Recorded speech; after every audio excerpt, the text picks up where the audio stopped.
폭우 속에 기억을 잃은 노인을 무료로 태워드리던 그날. 여보, 이 치료비 어떻게 마련해야 할까요? 우리 딸이 점점 힘이 빠지고 있어요. 익명의 기부자가 치료비 5천만 원을 완납했습니다. 자네가 받은 친절은 30년 전 나도 받았네. 어떤 친절한 택시기사에게. 이 사진 속 택시기사는 어떤 분일까요? 작은 친절이 세대를 넘어 딸의 생명을 구했습니다. 여러분, 우리는 때로 삶에서 기적 같은 순간을 마주합니다. 폭우 속에서 한 택시기사가 치매 노인을 도와준 작은 친절이 어떻게 30년의 세월을 뛰어넘어 그의 딸에게 돌아왔는지, 이 감동적인 이야기가 궁금하지 않으신가요? 우연이라고 생각했던 만남이 사실은 운명적인 인연이었다면? 인생의 가장 어두운 순간에 찾아온 기적 같은 도움이 실은 30년 전 당신의 아버지가 베푼 친절의 보답이었다면? 지금 바로 시청해 보세요.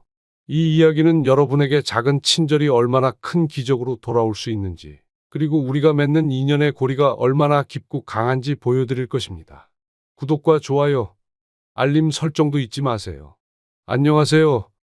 저는 서울에서 택시를 운전한 지 15년이 된 김민석이라고 합니다. 올해로 58세가 된 평범한 가장이죠. 어디 내놓을 만한 특별한 이야기는 이 일이 벌어지기 전까지는 없었습니다. 그러다가 제 인생이 완전히 바뀌는 일생일대의 사건이 일어났습니다. 그날은 유독 습도가 높았고 비도 많이 내렸습니다. 7월 장마철, 서울 하늘은 온종일 검은 구름으로 덮여 있었고 빗줄기는 마치 하늘이 찢어진 듯 쏟아졌습니다. 오후 6시, 퇴근 시간이 지나고 도로는 물바다가 되었고 저는 강남에서 마지막 손님을 내려주고 집으로 향하던 중이었습니다. 오늘 같은 날은 일찍 퇴근해야겠다. 라디오에서는 폭우 경보가 내려졌다는 뉴스가 흘러나왔습니다. 빗소리가 너무 커서 라디오 소리를 더 키웠습니다. 그때였습니다. 마포구 한적한 주택가를 지나던 중 한 노인이 비를 맞으며 길가에 서 있는 모습이 보였습니다. 80대쯤 되어 보이는 노인은 완전히 비에 젖은 채로 어딘가 헤매는 것처럼 보였습니다.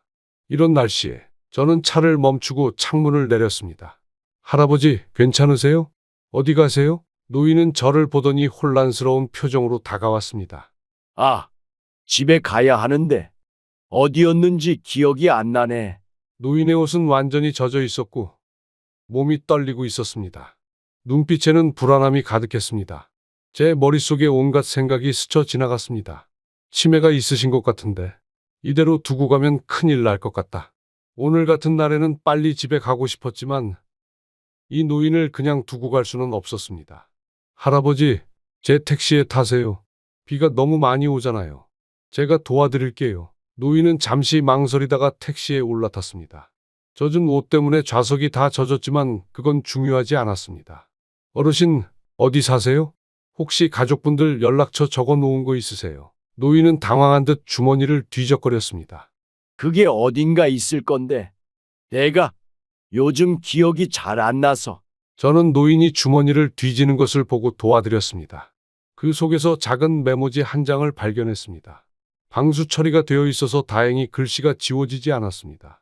어르신, 여기 주소가 써 있네요. 성북동.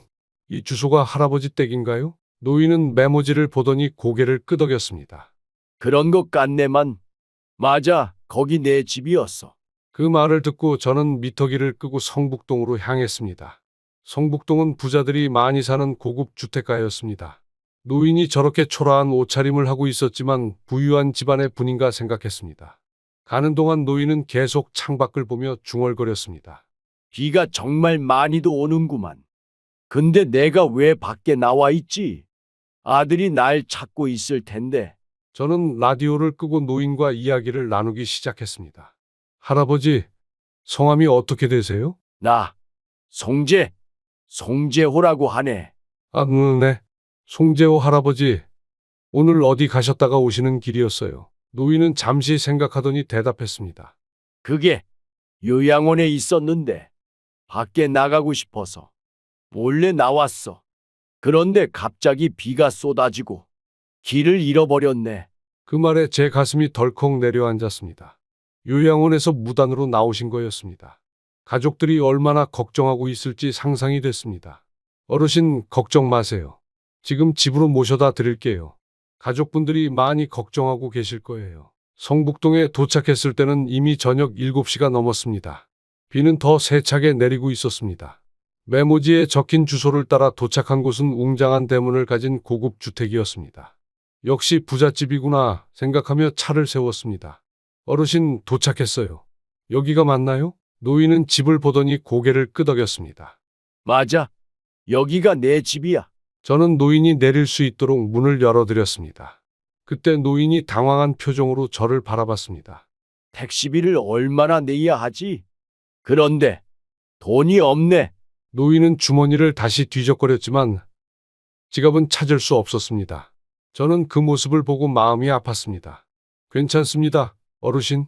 오늘은 미터기도 안 켰어요.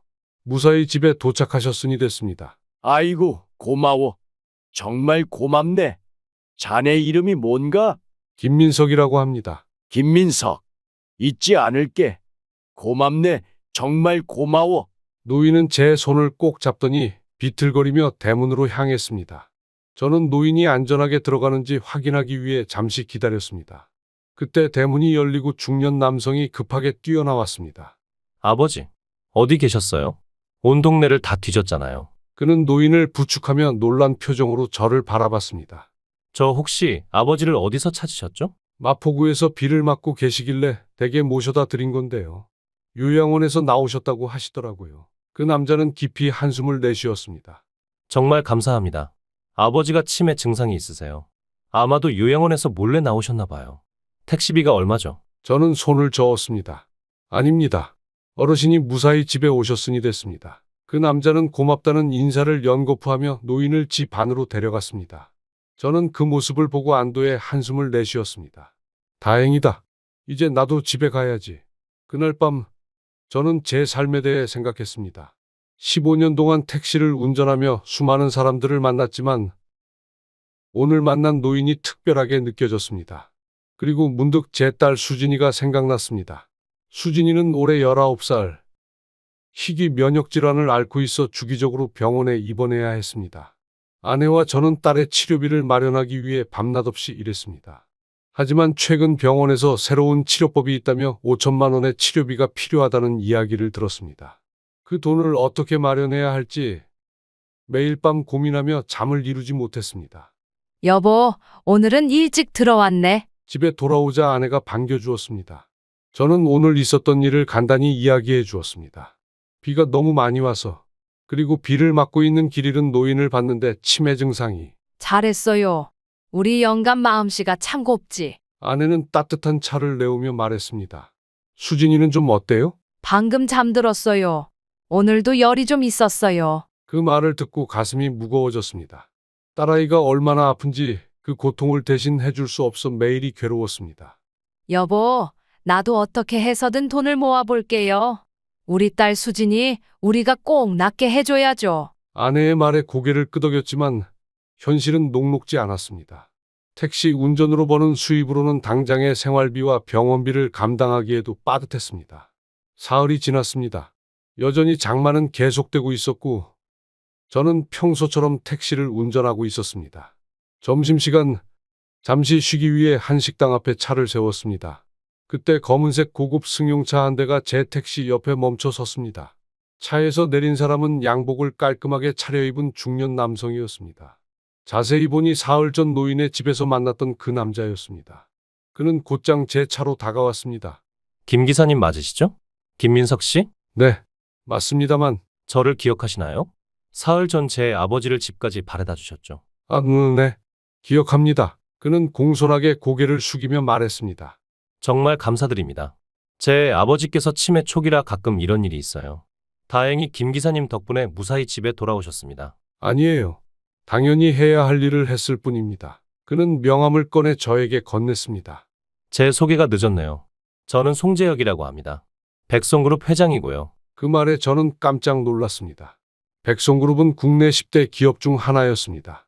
TV에서만 보던 회장이 직접 저를 찾아온 것이었습니다. 네. 만나 뵙게 되어 영광입니다. 송재혁 회장은 미소를 지으며 말했습니다. 제가 김 기사님을 찾아온 이유는 감사 인사도 있지만 제안이 있어서입니다. 저희 회사에서 기사님 같은 분을 모시고 싶습니다. 사내 운전기사로 일하시면 어떨까요? 물론 지금보다 훨씬 나은 조건을 보장해 드리겠습니다. 갑작스러운 제안에 어떻게 대답해야 할지 몰랐습니다. 순간 수진이의 치료비가 떠올랐습니다. 하지만 15년 동안 해온 일을 갑자기 바꾸는 것도 쉽지 않은 결정이었습니다. 감사합니다만 저는 택시 운전이 천직인 것 같습니다. 그냥 당연히 해야 할 일을 한 것뿐인데 이런 제안을 해주셔서 감사합니다. 송재혁 회장은 이해한다는 듯 고개를 끄덕였습니다. 알겠습니다. 하지만 언제든지 마음이 바뀌시면 연락 주세요. 이 명함 뒷면에 제 개인 번호도 적어놨습니다. 그는 다시 한번 깊이 감사 인사를 하고 떠났습니다. 저는 그의 명함을 지갑에 넣으며 생각했습니다. 이런 일도 다 있구나. 하지만 나는 그냥 내 자리에서 최선을 다하는 것이 맞는 것 같아. 며칠이 지나고 수진이의 상태가 갑자기 악화되었습니다.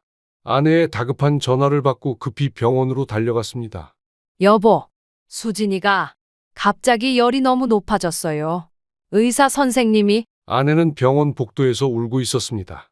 의사는 저희에게 수진이의 상태가 심각하며 새로운 치료를 시작해야 한다고, 그리고 그 비용이 적지 않을 것이라고 말했습니다.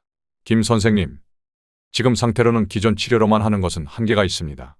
새로운 면역요법을 시작해야 하는데 이것은 보험이 적용되지 않아 비용이 상당합니다. 원장님, 비용이 얼마나 들어갈까요? 초기 치료비만 약 5천만 원 정도 예상됩니다. 그 말을 듣는 순간 제 다리에 힘이 빠졌습니다. 그런 거금을 어디서 구한단 말입니까?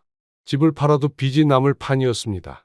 시간이 얼마나 있을까요? 솔직히 말씀드리면 빠를수록 좋습니다. 가능한 이번 주 내로 결정해 주셨으면 합니다. 병실로 돌아와 수진이를 보니 창백한 얼굴로 잠들어 있었습니다. 그 모습을 보는 것만으로도 가슴이 찢어지는 것 같았습니다. 여보, 이제 어떡하죠? 그 돈을 어디서 일주일 만에 구할 수 있을까요? 아내는 눈물을 참지 못하고 흐느꼈습니다. 저도 울고 싶었지만 가장으로서 강한 모습을 보여야 했습니다. 걱정 마. 내가 어떻게든 방법을 찾을 거니까. 우리 수진이 꼭 살릴 거야. 병원을 나와 밤늦게까지 운전했습니다. 그날은 유독 손님이 없어서 수입도 시원치 않았습니다. 집으로 돌아가는 길, 문득 송재혁 회장의 명함이 생각났습니다. 그 제안을 받아들여야 할까? 하지만 자존심이 허락하지 않았습니다. 그냥 도와준 것뿐인데 이렇게 도움을 청하는 건. 다음 날 아침 병원에서 예상치 못한 전화가 왔습니다. 김민석 씨 되시나요? 세브란스 병원 원무과입니다. 네, 맞습니다. 김수진 환자의 치료비 관련해서 연락드렸습니다. 익명의 기부자께서 김수진 환자의 치료비 전액을 납부하셨습니다. 순간 제 귀를 의심했습니다. 뭐라고요? 치료비 전액이요? 네, 그렇습니다. 5천만 원이 완납되었고 추가 치료비도 걱정하지 않으셔도 된다고 전달해 달라고 하셨습니다. 누구십니까? 그분이? 죄송합니다만 기부자께서 신원을 밝히지 말아 달라고 하셨습니다.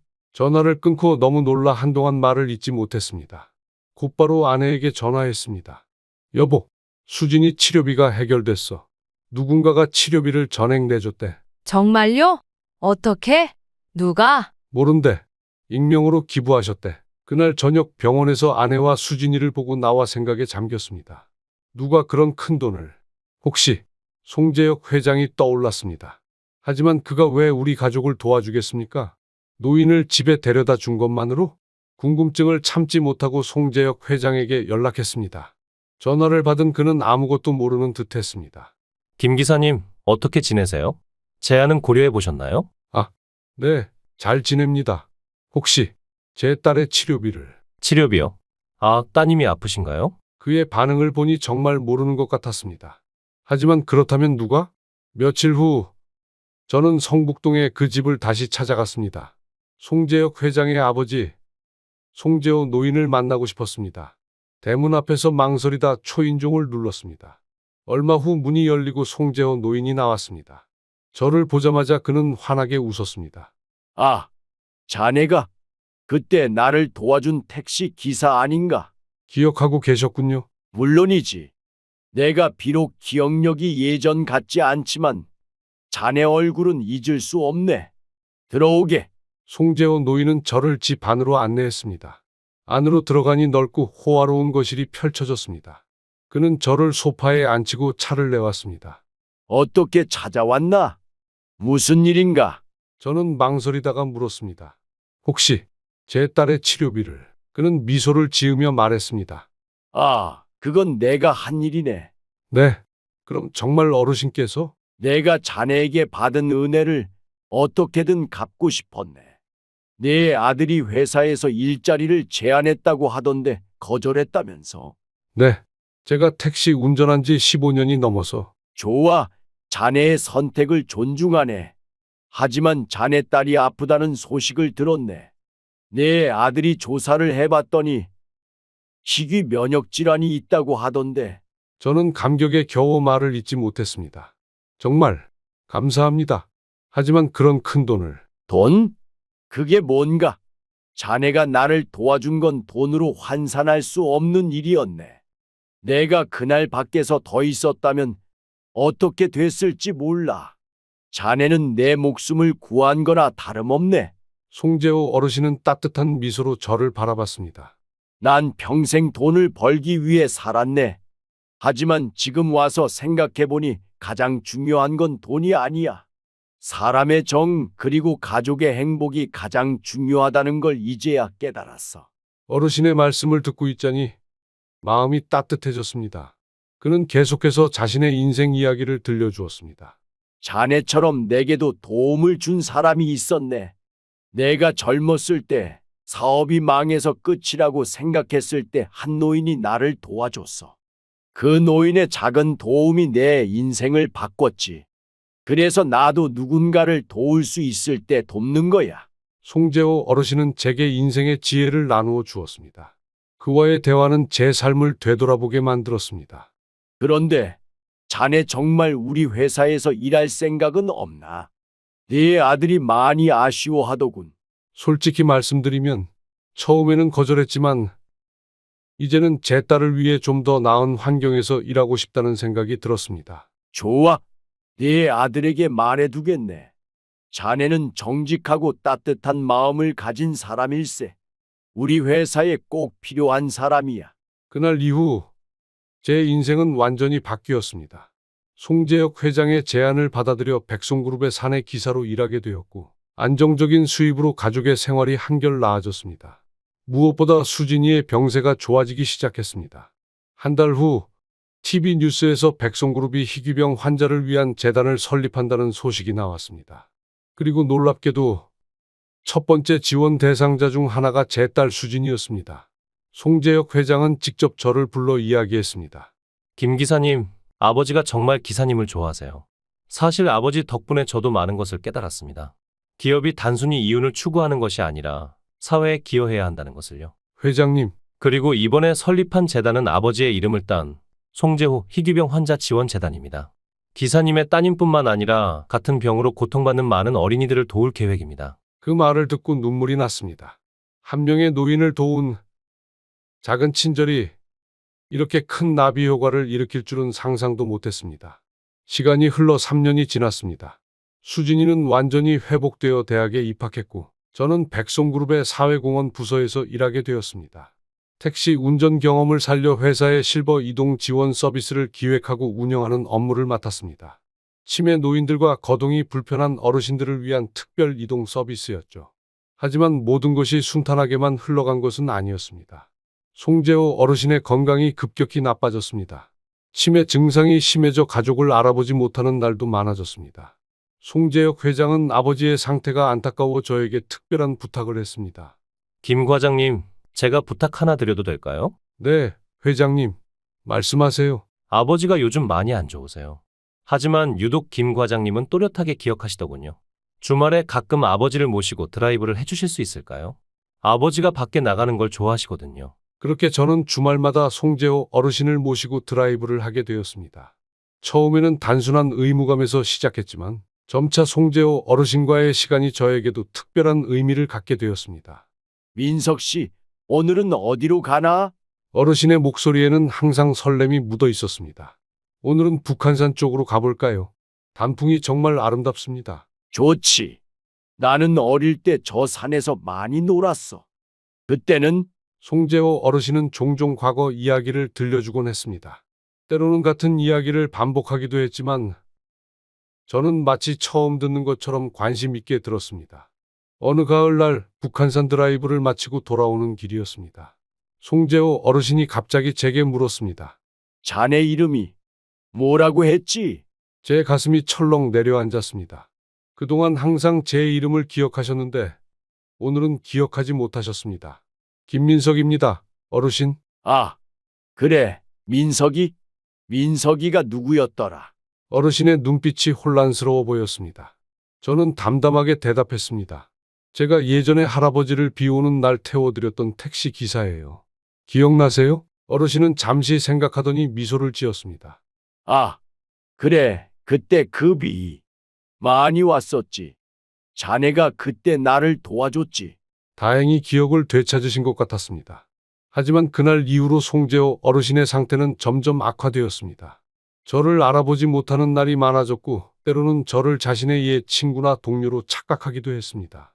김영수, 오늘 회의 자료 준비됐나? 어르신은 종종 저를 다른 사람으로 착각했습니다. 처음에는 정정해 드리려 했지만 의사의 조언에 따라 그의 현실을 존중해 주기로 했습니다. 네, 준비됐습니다. 걱정하지 마세요. 그렇게 대답하면 어르신은 안심하는 듯 했습니다. 어느 겨울날 송재호 어르신의 상태가 위급해졌습니다. 병원에 입원하게 되었고 의사는 준비가 필요하다는 말을 남겼습니다. 송재혁 회장은 저에게 전화를 걸어왔습니다. 김 과장님, 아버지께서 위급하십니다. 그리고 아버지께서 계속 김 과장님을 찾으세요. 빨리 와주실 수 있을까요? 저는 급히 병원으로 달려갔습니다. 병실에 들어서자 침대에 누워 계신 송재호 어르신의 모습이 눈에 들어왔습니다. 얼굴은 창백했지만 저를 보자 밝게 웃으셨습니다. 민석이? 왔구나. 네, 어르신. 저 왔습니다. 어르신은 제 손을 꼭 잡았습니다. 앉게. 할 이야기가 있어. 저는 그의 침대 옆에 앉았습니다. 송재혁 회장과 다른 가족들은 조용히 방을 나갔습니다. 민석이, 내가 자네를 만난 건 우연이 아니었어. 그건 하늘이 준 선물이었어. 어르신의 목소리는 약했지만 마음만은 단단해 보였습니다. 어르신, 들어보게. 내가 처음 사업이 망했을 때 나도 한 택시 기사를 만났네. 비 오는 날 그 사람이 나를 도와줬지. 돈이 없는 나를 무료로 태워줬어. 그때 나는 그 사람에게 약속했지. 언젠가 내가 성공하면 꼭 은혜를 갚겠다고. 송재호 어르신의 이야기에 저는 깜짝 놀랐습니다. 하지만 내가 성공한 후에는 그 택시 기사를 찾을 수 없었어. 평생 그 약속을 지키지 못한 것이 한이 됐지. 그러다 자네를 만났네. 비 오는 날 택시에서 내게 친절을 베푼 자네를 보며 과거의 나 자신을 보는 것 같았어. 어르신의 눈에 눈물이 고였습니다. 자네에게 도움을 주는 것은 옛날 그 택시 기사에게 진 빚을 갚는 것과 같았네. 그리고 자네 덕분에 내 삶의 마지막이 행복했어. 어르신, 제가 해드린 일은 정말 작은 거였습니다. 아니야, 민석이. 작은 친절이 누군가의 인생을 바꿀 수 있다는 걸 명심하게. 자네가 내게 그랬듯이. 송재호 어르신은 힘겹게 웃으며 말을 이었습니다. 내가 자네에게 부탁이 있네. 자네가 나에게 했던 것처럼 다른 사람에게도 똑같은 친절을 베풀어 주게. 그렇게 하면 이 세상이 조금씩 더 좋아질 테니. 약속드립니다, 어르신. 고맙네, 민석이. 그날 밤 송재호 어르신은 평온하게 눈을 감았습니다. 그의 장례식은 조용하게 치러졌고 많은 사람들이 그를 추모하기 위해 모였습니다. 송재혁 회장은 장례식 후 저에게 봉투 하나를 건넸습니다. 이것은 아버지께서 김 과장님께 남기신 편지입니다. 저도 내용은 모릅니다. 천천히 읽어보세요. 집에 돌아와 봉투를 열었습니다. 안에는 한 장의 편지와 오래된 사진 한 장이 들어 있었습니다. 민석에게.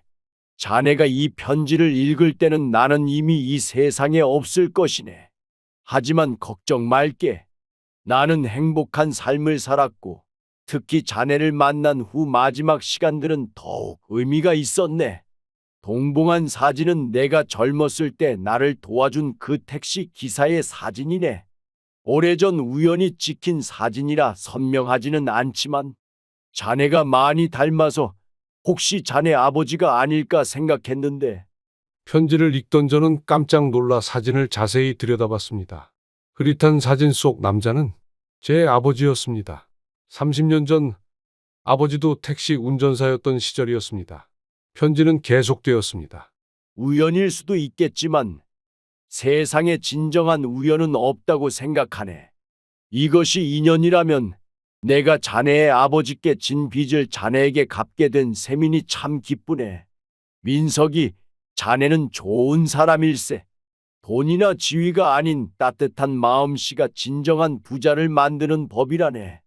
자네의 앞날에 행복이 가득하기를 바라네. 송재호 올림. 저는 눈물을 흘리며 사진을 바라봤습니다. 아버지는 제가 10살 때 돌아가셨고, 저는 어머니 손에 자랐습니다. 어머니는 항상 아버지가 다른 사람을 돕는 걸 좋아했다고 말씀하셨습니다. 그리고 저도 그런 아버지를 닮아 택시 기사가 되었던 것입니다. 이제야 모든 것이 이해되었습니다. 이것은 단순한 우연이 아니었습니다. 30년이라는 세월을 건너 이어진 인연이었습니다. 다음 날, 저는 어머니를 찾아가 그 이야기를 들려드렸습니다. 어머니는 그 사진을 보고 놀라움을 감추지 못하셨습니다. 정말 내 아버지야. 그는 항상 비 오는 날이면 차비가 없는 사람들을 무료로 태워주곤 했어. 네가 그런 사람을 만났다니. 어머니의 눈에도 눈물이 고였습니다. 엄마, 아버지의 그 작은 친절이 우리 가족에게 이런 큰 축복으로 돌아올 줄 누가 알았겠어요? 시간이 더 흘러 저는 백송그룹의 송재호 희귀병 환자 지원 재단의 이사가 되었습니다. 수진이는 대학을 졸업하고 같은 재단에서 일하게 되었습니다. 자신이 앓았던 병을 가진 아이들을 돕는 일에 헌신하고 있습니다. 그리고 저는 택시 운전사 출신이라는 제 경험을 살려 재단에서 따뜻한 이동 프로젝트를 시작했습니다. 경제적으로 어려운 환자들을 위한 무료 이동 서비스였죠. 많은 택시 기사들이 자원봉사자로 참여하고 있습니다. 지금 생각해보면 그날의 폭우가 아니었다면 제 인생은 지금과 완전히 달랐을 것입니다. 작은 친절이 이렇게 큰 선순환을 만들어낼 줄은 꿈에도 몰랐습니다. 오늘도 비가 내립니다. 창밖을 바라보며 송재호 어르신과 아버지를 생각합니다. 그리고 다짐합니다. 앞으로도 다른 누군가에게 작은 친절을 베풀겠다고. 그리고 그 친절이 또 다른 선순환을 만들어내길 바라며 여러분도 오늘 누군가에게 작은 친절을 베풀어 보세요. 그 작은 행동이 누군가의 인생을, 아니 어쩌면 여러분 자신의 인생을 바꿀지도 모릅니다. 작은 친절이 만드는 기적. 그것이 제가 오늘 여러분께 전하고 싶은 이야기입니다. 가끔은 우리가 베푼 작은 친절이 세대를 넘어 우리에게 돌아올 수 있습니다. 그것이 바로 인연의 힘입니다. 감사합니다.